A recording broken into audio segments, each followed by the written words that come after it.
एक घटित घटना सुन लेना। 1781 में कुंभ का मेला लगा था प्रयागराज में।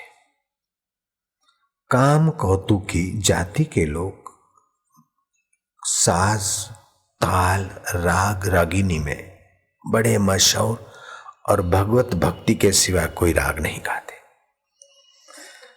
ऐसे लोग कुंभ के मेले में चुने चुनाए सज्जन संत व्रती के लोग काम कौतुकी जाति के संगीताचार्यों का महफिल में भाग्य से जाने को मिलता है पहुंचे। आमंत्रित किए हुए थे श्रृंगेरी मठ के शंकराचार्य स्वामी को। वे आए तो सब उठ खड़े हुए, आदर से उनको सम्मानित करते हुए ऊंचे आसन पर विराजमान। अब संगीताचार्य अपनी अपनी वीणा की तारें छेड़ रहे थे और भगवत भक्ति से सबको रोमांचित कर रहे थे। अष्ट सात्विक भावों से वातावरण भरपूर था। इतने में गुणमंजरी देवी नाम की संगीताचार्य को सबने प्रार्थना की कि देवी आप भी कुछ प्रसादी लुटाइए। वो देवी कोई साधारण कन्या नहीं थी। उसने उपवास, तप, चांद्रायण आदि करके अपना पार्श्वीय अंश और मानवीय अंश को नियंत्रित करके भगवतीय अंश की कुछ यात्रा की हुई थी। सब लोग जानते थे और उस इलाके में, इलाहाबाद के इलाके में वो बड़ी प्रसिद्ध सम्मानित थी। गुणमंजरी ने प्रार्थना स्वीकारी, तनिक शांत हुई अपने ईश्वरीय स्वभाव में। फिर तो उसने वीणा पर अपनी उंगलियां घुमाई, आसमान में नजर घुमा दी, संकल्प डाल दिया। देखते देखते माघ महीने में बादल छा गए। बिल्कुल सच्ची बात है। बिजली चमकने लगी, मेघ गरजने लगा, लोग भागने लगे। तब शंकराचार्य स्वामी ने कहा है कि श्रोताओं, ये बरसात के मेघ नहीं है, इस तपस्विनी की तपस्या का फल तुम प्रत्यक्ष देखोगे। धीरज रखो। अब संत कहें तो कौन भगे? हे राम जी, ऐसा त्रिभुवन में कौन है जो संत की आज्ञा का उल्लंघन करके सुखी रह सके? सारे बैठ गए। देखते ही देखते राग आलापा, आरे सखिया आ, सहज में सहजेश्वर को गावेंगे, खाने गवाए, अमृत बांटेंगे, बंटवाएंगे गाया। बिजली तड़की, उसमें से एक दिव्य प्रकाश देव कन्या जैसी देवी आई। उसकी वीणा की तार पर नृत्य होने लगा। 1781 प्रयागराज कुंभ मेला। श्रृंगेरी मठ के शंकराचार्य स्वामी, सोमानाथाचार्य और भी कई संत महात्माओं के साथ हजारों भक्तों के सामने काम कौतुकी जाति के लोगों के कीर्तन में तपस्विनी जी श्रीमती गुणमंजरी देवी के प्रभाव से वहां देव कन्याएं नृत्य करने लगी। नृत्य पूरा हुआ और देव कन्याएं आकाशगामी अंतर्धान हो गई। लोगों के आश्चर्य का ठिकाना नहीं कि हमने क्या देखा।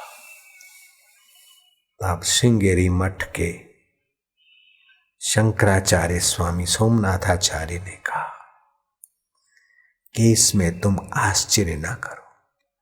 पार्वत तिथि पर स्नान करने से आदमी का पार्श्वीय अंश, मानवीय अंश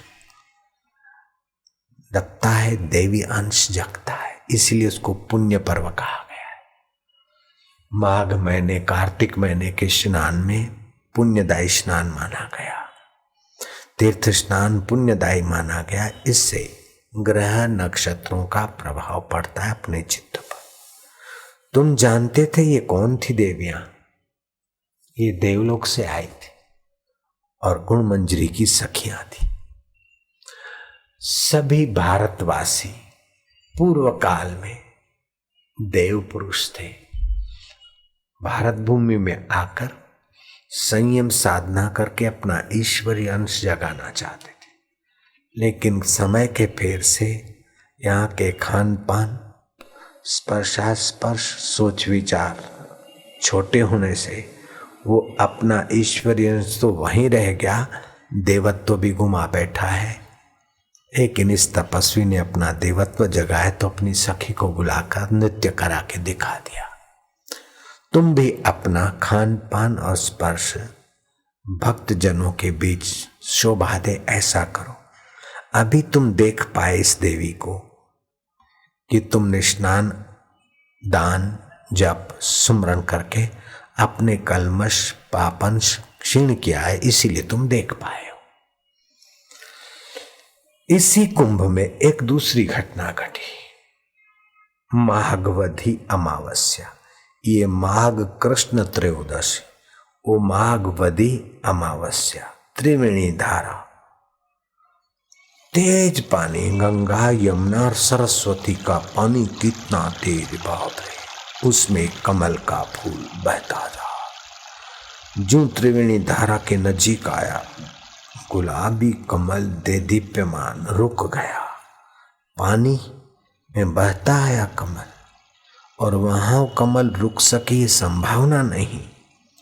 लोगों के आंखें टिकटिकी लगाने लगी, पैर वहीं चिपक गए, मन वहीं लग गया। देखते देखते वो फूल में से एक 7-8 वर्ष की कन्या बहते पानी पर ज्यों की त्यों। उस कन्या को विदर्भ देश के सामंत विजयपाल, उस समय के राजा, राष्ट्रकूट नौका मंगाई और उस कन्या को बड़े आदर से ले आए। वो कन्या रानी के गोद में दी, संतान नहीं है, भगवान ने देव कन्या दी है। कन्या कुछ खाए नहीं, बोले नहीं। सोमनाथाचार्य महाराज के यहाँ का शालिग्राम का जल छिटका पूजा का चरणामृत, इशारा किया कि वहीं ले चलो। रानी समझ न पाई, राजा को बुलाया गया। राज दरबार से राजा आए। बुद्धिमान राजा ने संकेत पहचान लिए, कन्या को सोमनाथाचार्य के मठ में ले गए। कन्या ने मधुर वाणी में कहा, चांदी का कटोरा, शालिग्राम, सद वैष्णव को बुलाओ। सोमनाथाचार्य ने कहा, मैं वैष्णव।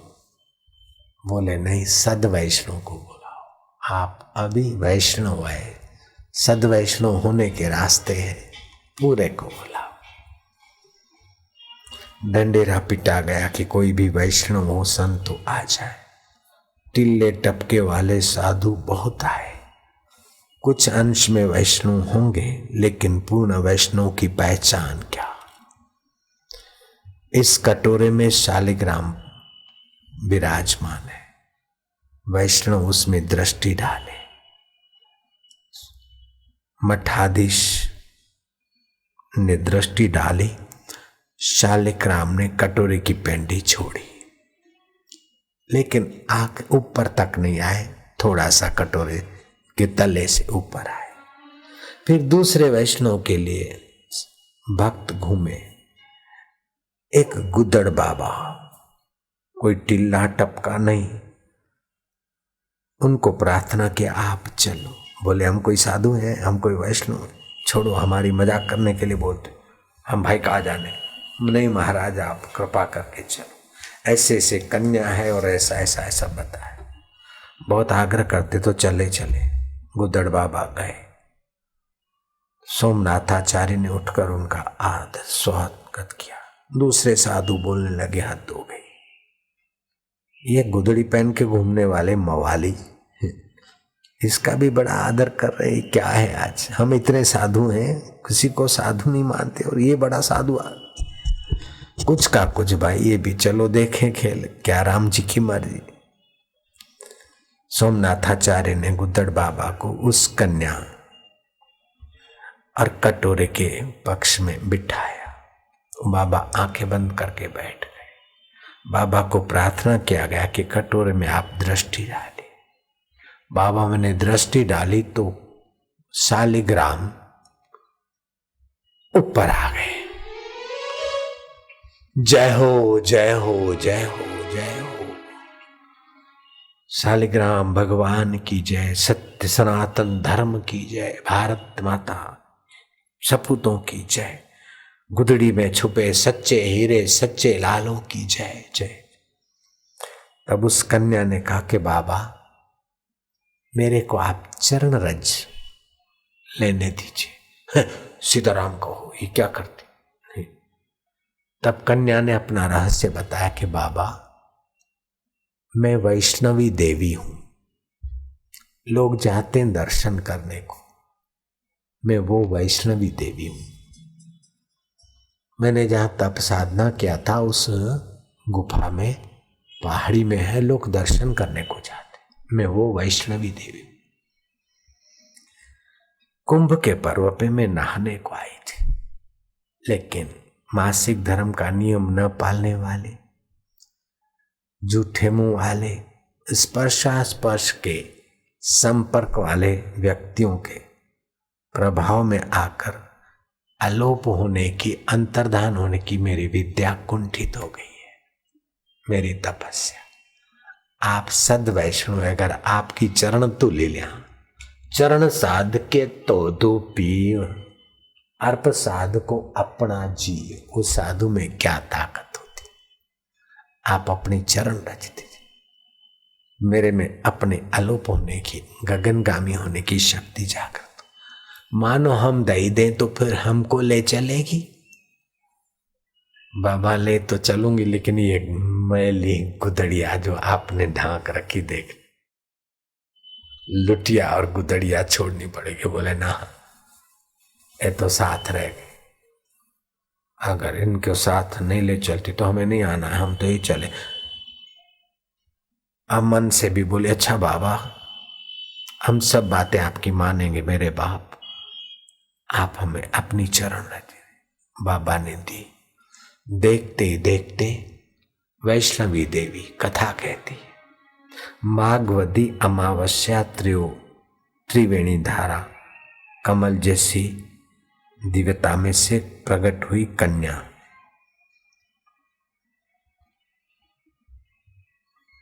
ऊपर उठी, 7-8 फुट ऊंचे आकाश में खड़ी रही। बोले बाबा, गुदड़िया बाबा, आपकी लुटिया पकड़ाई है मुझे। लुटिया पकड़ाई गए बाबा और देवी। देखते देखते 1781 प्रयागराज में दिव्य लोक को चल पड़े। ये तुम्हारे शास्त्रों में जो बातें आती हैं,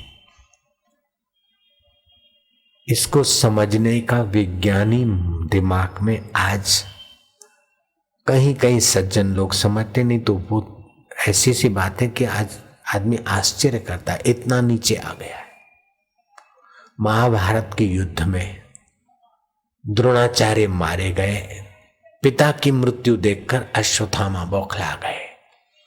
मंत्र जपा, दिव्य लोक से मांत्रिक शक्ति से वो अस्त्र मंगाए।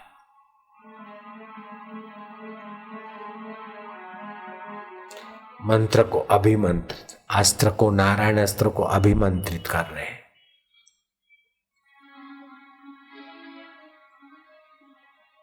पांडवों की सेना के विनाश के लिए भयंकर प्रलयकारी नारायण अस्त्र। हाहाकार, पांडवों की सेना तबाही तबाही तबाही तबाही, हो वर्णन न हो सके, अंधा धुंधी सब तबाही तबाही। अर्जुन ने सोचा अब क्या करे। कृष्ण ने कहा अर्जुन ब्रह्मास्त्र भी नहीं, अभी तो यहाँ एक काम करो, हाथ जोड़ो, शरणागत हो जाओ। पाहि माम, भगवान नारायण के नारायण अस्त्र, पाहि माम रक्ष माम रक्ष माम, शरणागतोऽस्मि पाहि माम पाहि माम। नारायण अस्त्र वापस अश्वत्थामा के पास। दुर्योधन कहते कि भगवान नारायण की तपस्या मंत्र सिद्धि से नारायण अस्त्र एक पांडवों की सेना क्या करोड़ सेना इस गुनी 5 करोड़ गुनी ज्यादा हो, फिर भी नारायण अस्त्र के आगे तो कुछ नहीं चलता।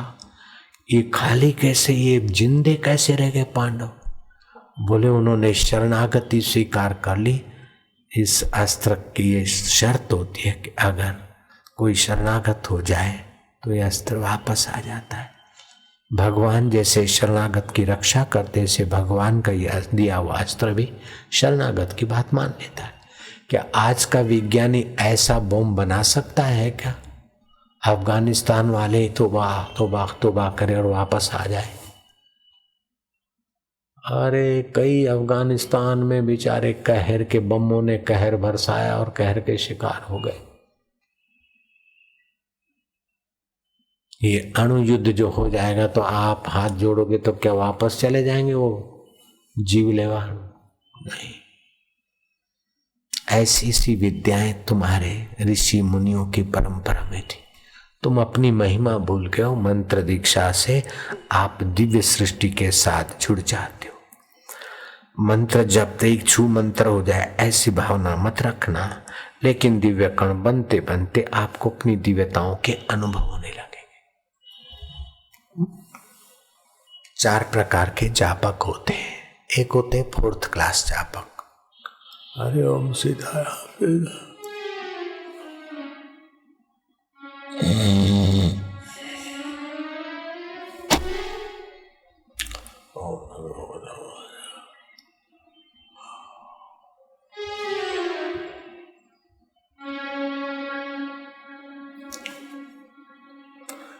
अरे लल्लू लल्लू, तेरी माँ को बोलना चाह बना है, मैं अभी आ रही हूं माला करके।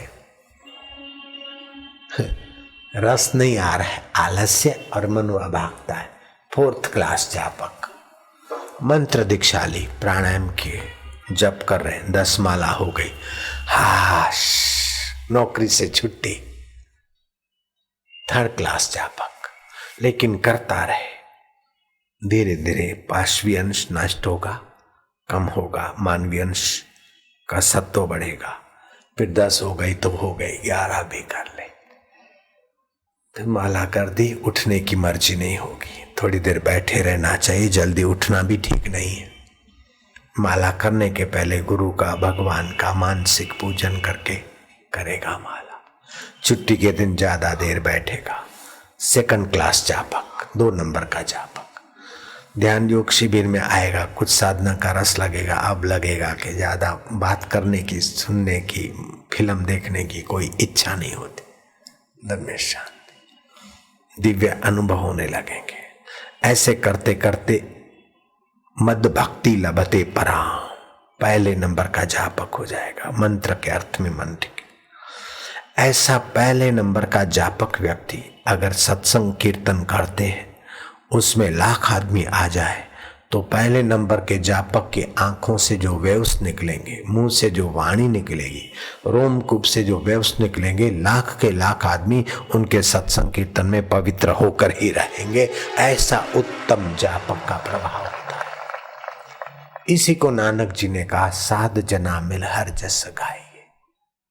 तो आपका ईश्वरीय अंश कितना महान है, उसका पूरा वर्णन कोई नहीं कर सकता है। जिन्होंने साधकों ने मंत्र लिया, करा न करा तो स्कूल गए, पढ़ा न पढ़ा तो अंगूठा छाप, ऐसे होता। लेकिन जो साधन करते उनको अनुभूतियों का रस मिलता है। ओम सहना भवतु भुनक्तु तेजस्विनावधीतमस्तु मा विद्विषावहे। ओम शांति शांति शांति।